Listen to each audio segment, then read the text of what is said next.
ज्ञान का उद्देश्य यह है कि विद्या हमें विनम्रता सिखाती है, जिससे हम योग्य बनते हैं और धन प्राप्त कर सकते हैं, जो धर्म और सुख की ओर ले जाता है।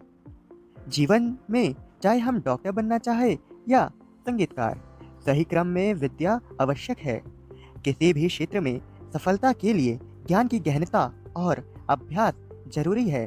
व्यक्तित्व विकास के लिए ज्ञान की संरचना का महत्व अत्यधिक होता है, क्योंकि यह हमें कार्य में दक्षता और उद्देश्य प्राप्ति की ओर प्रेरित करता है। पदानुक्रमिक ज्ञान। ए अनुभव आधारित ज्ञान। अनुभव वह होता है जो एक व्यक्ति अपने जीवन में महसूस करता है या जो देखता है, दूसरों से प्रेरणा लेता है। जैसा कि पश्चिमी विचारक जॉन लॉक ने कहा था कि जब बच्चा जन्म लेता है तो वह एक कोरी स्लेट के समान होता है, जो धीरे धीरे समाज के साथ ढलता जाता है और जिस समाज में वह रहता है उसी समाज जैसा बन जाता है। अनुभव एक ऐसी प्रक्रिया है जो किसी व्यक्ति और समाज को विकसित करने में मदद करती है। इससे हम कोरोना जैसी महामारी के उदाहरण से समझ सकते हैं। इस प्रक्रिया से उत्पन्न होने वाले ज्ञान को हम अनुभव आधारित ज्ञान कह सकते हैं। बी मौलिक ज्ञान। यह वह नैतिक आचरण है जो किसी व्यक्ति और समाज को निर्देशित करता है कि जीवन को किस प्रकार अच्छे आचरण के साथ जिया जा सकता है। इससे हम धर्म शब्द से भी समझ सकते हैं। यहाँ धर्म का अर्थ पंथ से नहीं बल्कि उस धर्म से है जो अच्छे आचार विचार को धारण करने की बात करता है। सी शैक्षिक ज्ञान। यह वह ज्ञान है जो व्यक्ति को विभिन्न व्यक्तित्व में ढालने में मदद करता है। उदाहरण के लिए शिक्षक, डॉक्टर, लेखक आदि बनने के लिए शैक्षिक ज्ञान आवश्यक है। इसके लिए व्यक्ति विभिन्न विषय धाराओं से जुड़कर अपने लक्ष्य को प्राप्त कर सकता है, जैसे ह्यूमैनिटी, साइंस, कॉमर्स आदि। उदाहरण के लिए यदि किसी को अकाउंटेंट बनना है तो वह कॉमर्स विषयधारा को चुनकर अकाउंटेंट बन सकता है। डी विशेष ज्ञान। विशेष ज्ञान या विज्ञान वह ज्ञान है जो हमें विभिन्न विषयों से प्राप्त होता है, चाहे वह इतिहास हो या भूगोल, जो हमें प्रकृति में घटी घटनाओं के बारे में बताता है। विज्ञान एक ऐसा विषय है जो इन घटनाओं के तथ्यों को साझा करता है और उनका कारण स्पष्ट करता है।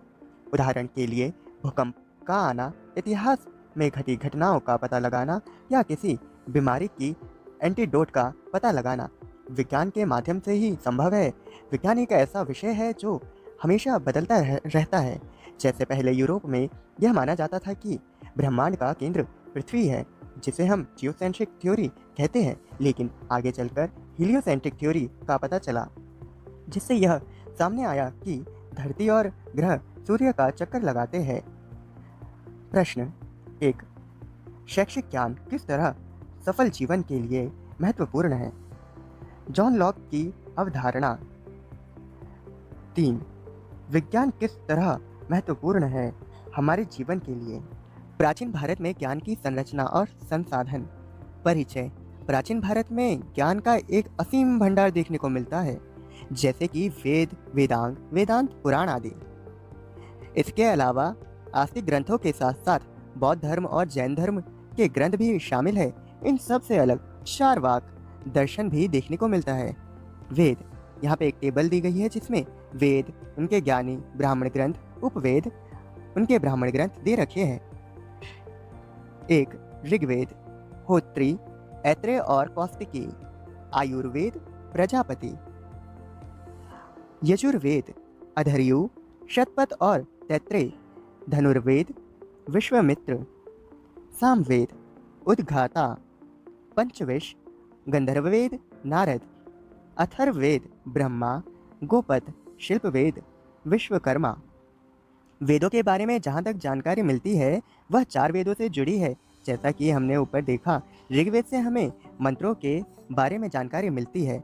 यजुर्वेद में गद्य और पद्य का समावेश है। सामवेद में संगीत से संबंधित जानकारी मिलती है और अथर्ववेद में शास्त्रों और विज्ञान के बारे में जानकारी मिलती है।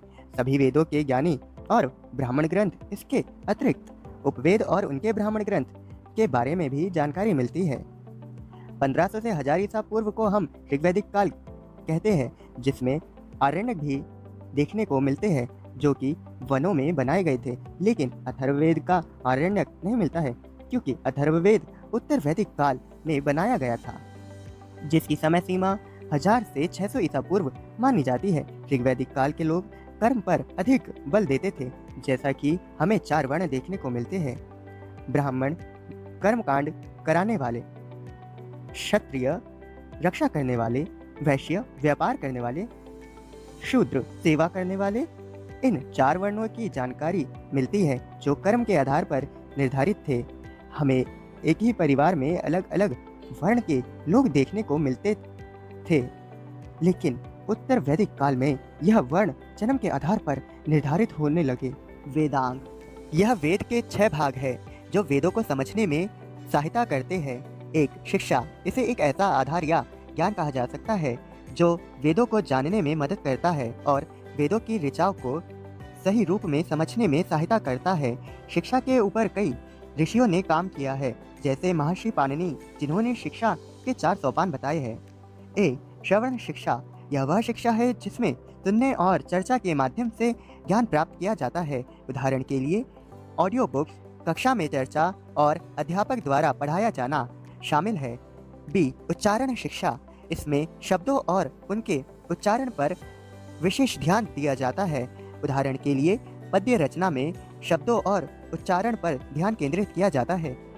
सी पठन शिक्षा, यह वह शिक्षा है जो पढ़ने पर जोर देती है और उसके अर्थ को समझने की बात करती है।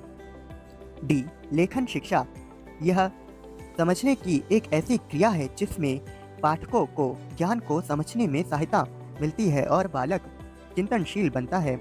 जहाँ सिर्फ याद करने पर भूलने की संभावना अधिक होती है, वहीं लिखने से विषय को बेहतर ढंग से समझा जा सकता है। आवश्यकता पड़ने पर लिखित सामग्री को देख सकते हैं। 2 कल्प, कल्प वेदांग का ही भाग है जिसके रचयिता गौतम ऋषि माने जाते हैं। कल्प में कर्मकांड से जुड़े नियमों की जानकारी मिलती है। 3 व्याकरण शब्द का अर्थ शाब्दिक अर्थ स्पष्टीकरण माना जाता है। इससे वेदों को समझने में मदद मिलती है और यह संस्कृत भाषा को समझने में भी सहायता करता है। इसके रचयिता महर्षि पाणिनि की रचना अष्टाध्यायी को देखा जा सकता है। 4 निरुक्त, निरुक्त वेदों में आने वाले शब्दों की व्याख्या और उनकी रचना से जुड़ी जानकारी देता है। इसके रचयिता यास्क माने जाते हैं। 5 छंद, छंद के माध्यम से किसी भी रचना की सुंदरता को बढ़ाया जा सकता है। छंद न केवल भाषा की सुंदरता को बढ़ाता है बल्कि शब्दों के सही प्रयोग को भी सिखाता है। इसके रचयिता पिंगल माने जाते हैं। 6 ज्योतिष, यह ग्रहों के अध्ययन के माध्यम से मनुष्य के भविष्य का आकलन करता है। इसके रचयिताओं में वराहमिहिर की बृहत संहिता और आर्यभट्ट की कृतियों का उल्लेख मिलता है। उपनिषद, उपनिषद का अर्थ है गुरु के समीप बैठना। इसमें हमें कई विषयों पर जानकारी प्राप्त होती है, जैसे ब्रह्म, आत्मा, माया, कर्म, मोक्ष आदि। यद्यपि उपनिषदों की संख्या एक बहस का विषय है। 108 उपनिषदों को मुख्य रूप से माना जाता है, लेकिन मुख्य उपनिषदों की संख्या 10 से 13 मानी जाती है। इनमें से कुछ प्रमुख उपनिषद है। बृहदारण्यक उपनिषद, यह सबसे प्राचीन और सबसे बड़ा उपनिषद है। मुंडको उपनिषद, इसमें सत्यमेव जयते का उल्लेख मिलता है।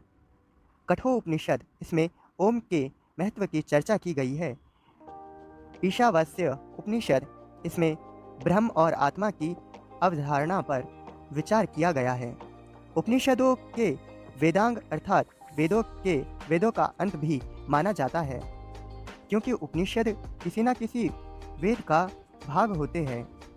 पुराण, पुराण का अर्थ प्राचीन इतिहास से समझा जा सकता है। हमें 18 पुराण का उल्लेख मिलता है। उदाहरण के लिए विष्णु पुराण, इसमें मौर्य साम्राज्य के बारे में जानकारी मिलती है।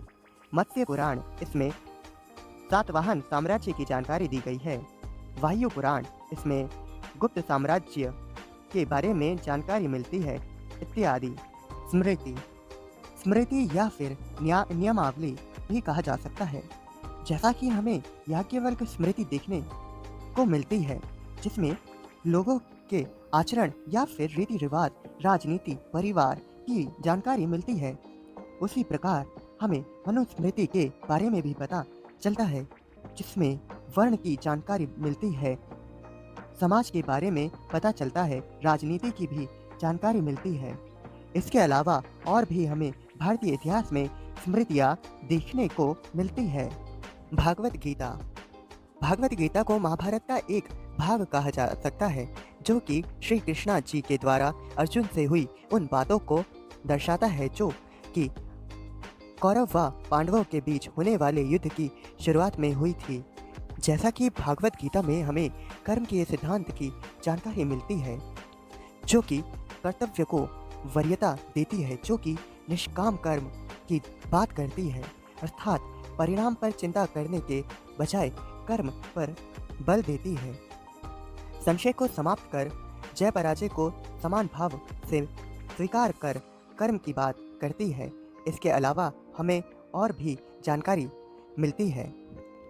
अष्टवक्र गीता राजा जनक के प्रश्नों के उत्तर में अष्टवक्र आत्मज्ञान को मुख्य मानते थे। वे चेतना के 4 स्तर बताते हैं। ज्ञान, जिनका चित्त शांत है और सत्य को और समझना चाहते हैं। 2 मुमुक्षु, सत्य को जानने की इच्छा रखने वाले। 3 अज्ञानी, जो स्वयं को ही सही मानते हैं। 4 मूढ़, जो ज्ञान को नकारते हैं और राग द्वेष में फंसे रहते हैं। अष्टवक्र के अनुसार जीवन में आत्मा को भुलाए बिना अनुभव करना चाहिए। बौद्ध धर्म जब भारत में वर्ण व्यवस्था जन्म के आधार पर हो गई और अंधविश्वास देखने को मिलता है और बलि प्रथा देखने को मिलती है और उच्च व निम्न पर भेदभाव होने लगा, तो हमें बौद्ध धर्म का आविर्भाव देखने को मिलता है, जहां बौद्ध धर्म संसार को दुखालय मानता है और इससे बचने के लिए अष्टांगिक मार्ग की बात करता है। सम्यक दृष्टि, सम्यक संकल्प, सम्यक वाणी, सम्यक कर्म, सम्यक आजीविका, सम्यक व्यायाम, सम्यक स्मृति और 4 आर्य सत्य, अहिंसा, चोरी ना करना, व्यायाम और परस्त्री गमन ना करना। इसके अलावा हमें सकाम कर्म अर्थात जो भी हम कर रहे हैं वह क्यों कर रहे हैं। जैन धर्म, जिसकी शुरुआत ऋषभ देव ने की और पारसनाथ 30वें तीर्थंकर थे, जहां पहले जैन धर्म में चतुरायण धर्म पर जोर दिया जाता था, जिसमें अहिंसा, संपत्ति के लिए गैर लगाव, असत्य नहीं, चोरी नहीं। लेकिन जब 24वें तीर्थंकर महावीर आए तो इसमें ब्रह्मचर्य को भी जोड़ा गया, जिसके बाद इसे पंचायन धर्म भी कहा जाने लगा। इसके अलावा हमें त्रिरत्न में भी देखने को मिलते हैं। सम्यक ज्ञान, सम्यक दर्शन और सम्यक चरित्र। चारवाक भारत में एक ऐसा दर्शन जो ईश्वर की शक्ति को नहीं मानता है, वह चारवाक दर्शन है। यह दर्शन प्रकृति के 4 तत्वों को ही मानता है, लेकिन आकाश तत्व को स्वीकार नहीं करता। इसके अलावा यह दर्शन केवल भौतिक जगत को ही मान्यता देता है और जीवन को सुख प्राप्त करने का साधन मानता है, चाहे वह मदिरा पान के द्वारा हो या फिर किसी से उधार लेकर सुख पूर्वक जीना हो। जहां अन्य पंथ इन चीज़ों को गलत मानते हैं, वहीं चारवाक दर्शन थोड़ा अलग दृष्टिकोण प्रस्तुत करता है। क्वेश्चन 1, वेदांग वेदों को पढ़ने में किस तरह सहायक हो सकते हैं। क्वेश्चन 2, बौद्ध धर्म की भारत में आवश्यकता क्यों पड़ी। पाश्चात्य दर्शन। सुकरात पाश्चात्य दर्शन के एक महान विद्वान जिन्होंने दर्शन में महत्वपूर्ण योगदान दिया। वे मानते थे कि ज्ञान एक मानसिक प्रक्रिया है। सुकरात 3 प्रकार के व्यक्तित्व का वर्णन करते हैं। 1, निम्न, जो लोगों के बारे में चर्चा करते हैं। 2, मध्यम, वे जो घटनाओं के बारे में चर्चा करते हैं। 3, उच्च, वे जो विचारों पर चर्चा करते हैं। सुकरात आत्मा की अमरता में विश्वास करते थे और मानते थे कि नैतिक लोग दिव्य और अमर होते हैं। उनके शिष्य प्लेटो भी प्रसिद्ध थे, जिनकी पुस्तक रिपब्लिक से ही सुकरात के बारे में जानकारी मिलती है। प्लेटो के शिष्य अरस्तु थे जिन्हें सिकंदर महान के गुरु के रूप में जाना जाता है। फ्रेडरिक नीत्शे या फ्रेडरिक नीचा आधुनिक काल के एक विचारक जिन्होंने ईश्वर की मृत्यु की घोषणा की। वे मानते थे कि हम अपने ही मालिक हैं और ईश्वर का हम पर कोई अधिकार नहीं है। नीत्शे की इटर्नल रिकरेंस की अवधारणा कहती है कि ब्रह्मांड की सभी घटनाएं दोबारा घटती है। वे समय को लाइनर ना मानकर इसे साइक्लिक मानते थे, जैसा कि पुनर्जागरण से पहले पश्चिमी दृष्टिकोण में देखा जाता था। सारांश, जैसा कि इस लेख में दी गई जानकारी ज्ञान के सागर की एक बूंद मात्र भी नहीं है, लेकिन ज्ञान एक अनवरत चलने वाली प्रक्रिया है जिसे विद्वानों ने अपने अनुसार समझकर दुनिया के सामने प्रस्तुत किया है। मेरे विचार में ज्ञान वह हो सकता है जो कर्ता कारण क्रिया और परिणाम के बीच की अनवरत चलने वाली कड़ी को समझने का नाम है।